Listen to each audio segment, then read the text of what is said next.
Apa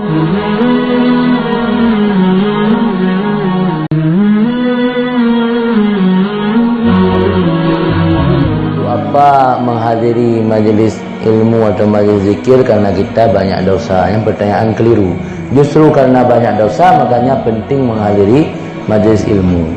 Karena menghadiri majlis ilmu menjadi tebusan dosa, menjadi wasilah untuk mendapat keampunan yang tukang laki ampun keritanya para malaikat, makhluk Allah yang terpelihara daripada dosa. Yang salah satu penyebab untuk tak hadir majlis ilmu.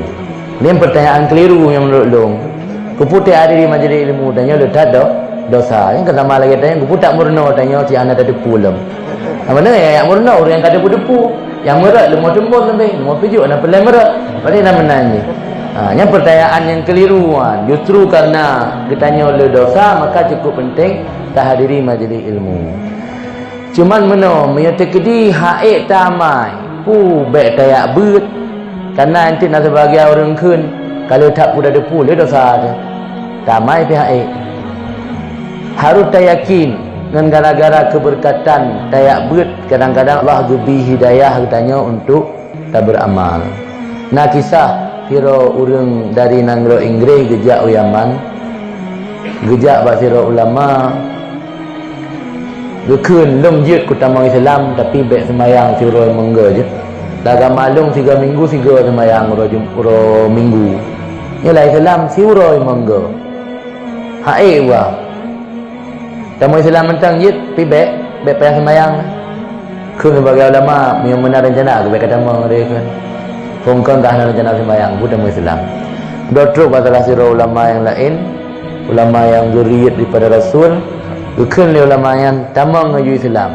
Ada hanakan semayang pijit. Ngena kata mau Islam hana kekal dalam neraka. Pun masalah tinggal semayang paling enggak ambil saja hana kekal selama di dalam neraka.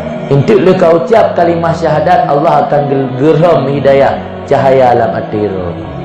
Ucap you kalimah dua syahadat asyhadu an la ilaha illallah wa asyhadu anna muhammadan rasulullah. Alian hana teklingan gatruk wate semayang. Urun kafe yang tamu Islam itu kabak sah ke dalam masjid. Guna rencana hana sembahyang.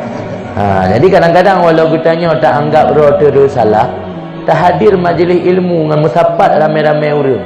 Hana ada turi lang kawannya tu makhluk Allah yang beli hati. Tu makhluk Allah yang kadang-kadang aulia. Jadi kadang-kadang dengan keberkatan hadir majlis ilmu, Allah beri hidayah. Allah beri nur dalam hati tanya sehingga kitanya akan mudah dalam beramal dan akan terhindar daripada dosa.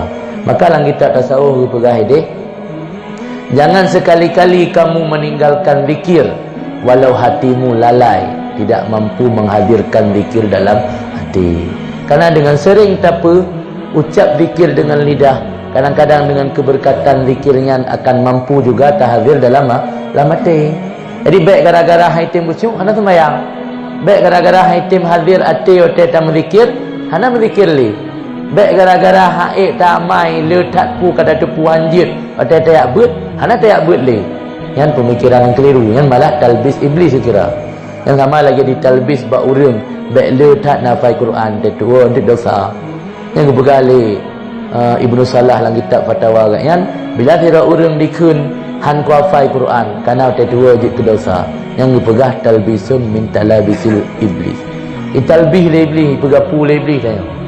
Jadi yang termasuk ipegapu le iblis kupu kayak beutnya hek kemantai ana utama le kadepuhan jit tu. Maka na raja ke nyo pu kan. Nya dapat dia batengku bau tu pekap hang merasa. Kan pemahaman yang keliru yang belum.